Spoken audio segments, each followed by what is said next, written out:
Hello and welcome to another Doctor's Assistant 1 video, and today I'm doing why I like Name of the Doctor, You Beauty.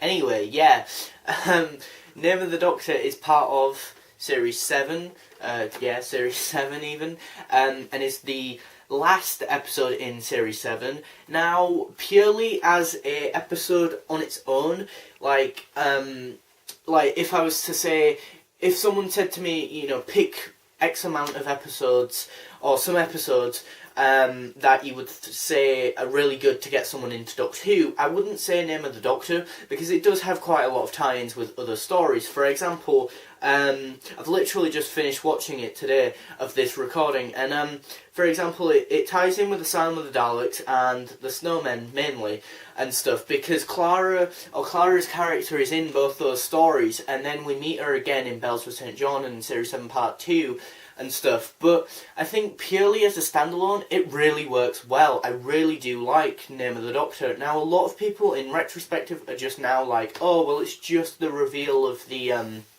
War Doctor being there. And I'm sorry, but if that's all you get out of that episode, I feel sorry for you, because for me, I get so much more out of that episode than just the reveal. Don't get me wrong, the reveal of the War Doctor was definitely a highlight, and of this recording, I've done a video of the top 5 ways to make Doctor Who better, and I said more surprises. Now, Name of the Doctor being one thing that was very surprising. I did say the last surprise we really got was the Series 6 two-parter opener, but also Series 7's end with, you know, boom, this is the new Doctor you never knew about, this is John Hurt as the Doctor, and, you know, just to hear his amazing voice before he turns round and he's like, you know, what I did, you know, what I did for, you know, I had no choice, you know, but I understand, I did for peace and sanity, you know, and it's like, oh my god, what? Like, John Hurt, like, I didn't find out, like, prior to the airing of this episode, so yeah, that was just genuinely, like, brain-shockingly, like, oh my god, what? There's a new Doctor that we've never known about, and just the idea as well of John Hurt playing that incarnation, the secret incarnation, and that is just superb. Going along those lines, I love how earlier in the story, there's a bit where, you know, Clara's saying, yeah, River, who's she, and stuff, and then he says, oh, well, she's just an old friend, and then he says, so what was it she said, and it was like, Trenzalore or something along those lines, and then he starts bawling up, and he's like he's not crying, but he's got like water in his eyes and stuff, and I think this is definitely an episode, one of the best episodes of Series 7, along with like A Town Called Mercy for me, but also Name of the Doctor. I would go so far personally to say it's one of my highlights from Matt Smith's tenure, because I just feel like Matt Smith as an actor was firing on all cylinders. He just felt like he got into the role and was just acting like 100%, but not to the point where it felt really over the top. This is one of the episodes where for once he's not very comedic, and I think this for me gives me this sort of sense of, I don't know, enjoyment, because for once he's not being over flamboyant or in your face, like he's just taking a back seat, but even so, he's sort of still being able to work the room, you know, and be part of the narrative and the story, and still push it forward without being the centre of attention all of the time in every scene, like I felt like he did have to be in, had to be in some of the earlier episodes he did. I love his costume, it goes well with the scene, but what I was gonna, and the tone and the atmosphere of the dark eeriness of Name of the Doctor, but what I was gonna say was, one thing I really like about when Clara says to the Doctor about Trenzalore, he starts bawling up, but I think that's the first time, just generally, or one of those very few and far between times, we see the vulnerable side of the Doctor. And as an audience member, and a very, very passionate and long-time fan of Doctor Who now, at this point, I really love it when we get episodes where we see the Doctor vulnerable. You know why? Because it makes me feel vulnerable as a viewer. You know, you admire and you look up to this person as a character and as a hero. You know, you think he can do no wrong, and here he is sort of getting a bit upset. And it's like so rare that you see that, and yet as a character though, I think he's self-aware enough to know that it's so rare that he's like that he just sort of goes, okay, I'm sorry for getting all emotional and holds back the tears. You know, in the next scene you see him and he looks kind of down and a bit mopey, but he's not crying or got water in his eyes or anything. You know, he's not got any sort of teary eyes or crying and that in the next scene. And it just shows that no matter how many of these companions he's had, you know, from Clara to Rose to Sarah to even maybe Susan or, you know, Victoria, Jamie, whatever, you know, Adric, Nyssa and, you know, Ace or whatever, he still feels the need to sort of go, okay, emotions, push that down and this and that, you know. I feel a bit bad about this planet dying. Actually, I won't tell Rose that. I feel bad that, you know, in the Time War I had to kill these people. Push that down. You know, he usually never lets any of that emotion or you know, sadness or fear or anger for that matter ever really rise to the top. And so the few times, as I say, we do see that, it's like, oh my god, wow, because I feel like that's the real Doctor. And especially with Matt's Doctor, as I said, where he's very much been flamboyant and eccentric, or not even so much eccentric, but very bombastic and flamboyant, to the point where I feel like it's sort of, that's how he protects himself from how he's feeling in the inside, you know.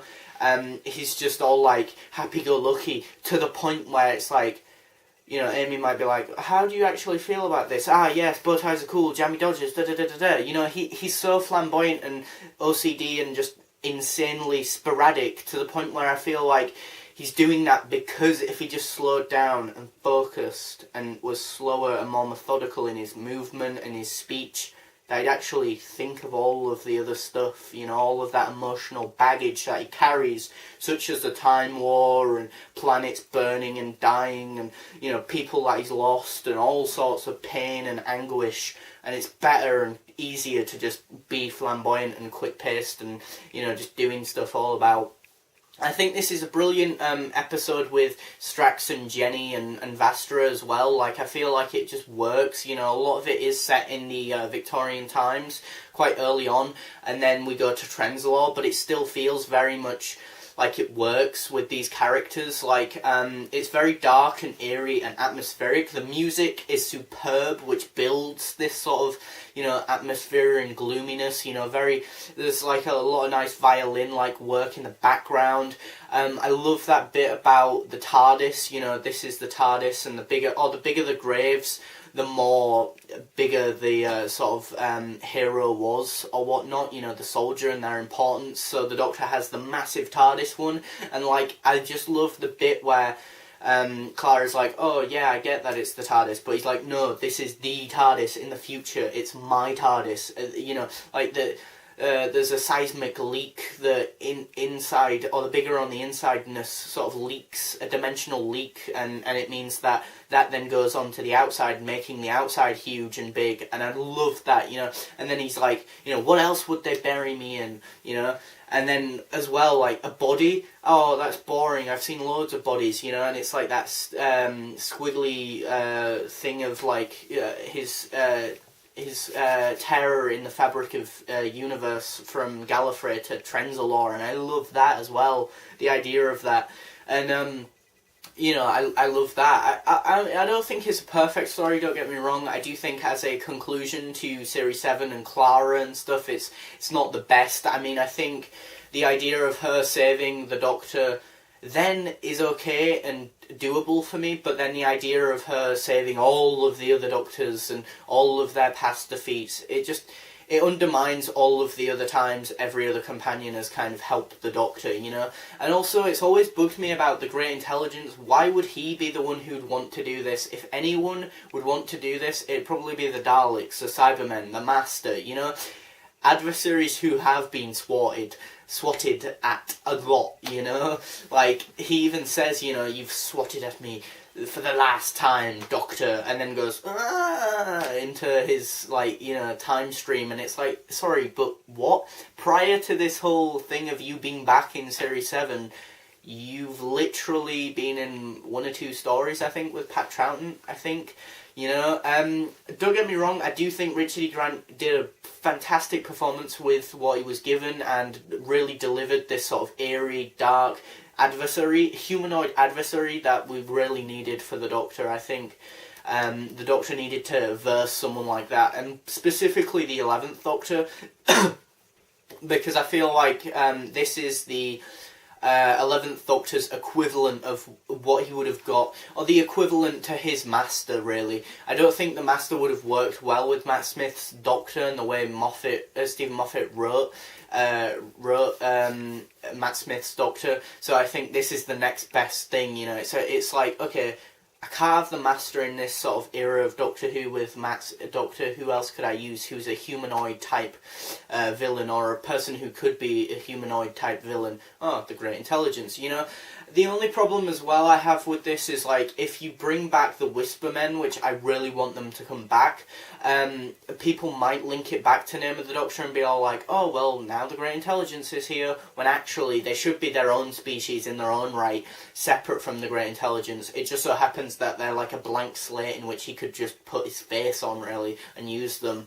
And that, I love the guy at the beginning who is insane and stuff. There's even a little prequel in the special features for Name of the Doctor of him being contacted by one of the Whispermen, which is so eerie and dark and really adds another dimension / layer to this otherwise really good story. I was going to say perfect, but it's not. But really good story. Again, another flaw. I don't really like the idea of River being there. I think she could have not been in there, and she was only used as a plot device to push the narrative forward and sort of say, oh, the Doctor's name, because the Doctor's name is now Doctor Who. Please! You know, because he even says, please, don't, or whatever, and then the doors open. So, you know, and again, it's because River says his name, and it's like, ugh, that's a bit dumb, because again, aside from that, she really didn't need to be there, I don't think, you know, and yeah, I think she wasn't necessary, really. Strax, Jenny, and Vastra didn't feel like they did much in the story, but it was nice they were there. It just gave the story more cast, more depth, more people to play with and sort of experiment ideas and things with, you know. Like when the Doctor says, you know, oh, if you go into my time stream, you'll rewrite my whole time stream and stuff will get all, you know, unwritten and stuff, and then, you know, Jenny ends up disappearing, and then Strax ends up, you know, being an actual Sontaran because he thinks that him and Vastra shouldn't be friends anymore or whatever, you know, because he's like forgotten the time when they were friends, you know, because of the fact that the Doctor intervened, which I thought was really nice. I really like the Great Intelligence, you know, referring to the Doctor as, you know, the Beast, the Valiard, or the Beast, the Storm, and the Valiard, I think it was, you know, really sort of giving this, you know, sort of layer of idea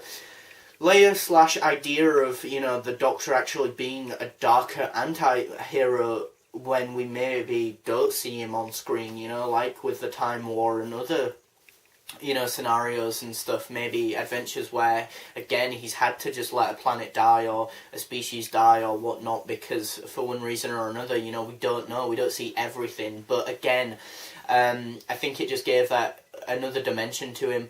And again, I've already mentioned this, but I really like the costume Matt Smith wears, and that it really, you know, the purple velvety, or not velvet, but the purple Series 7 costume really goes well with this sort of darker, eerie, atmospheric, tone of this episode.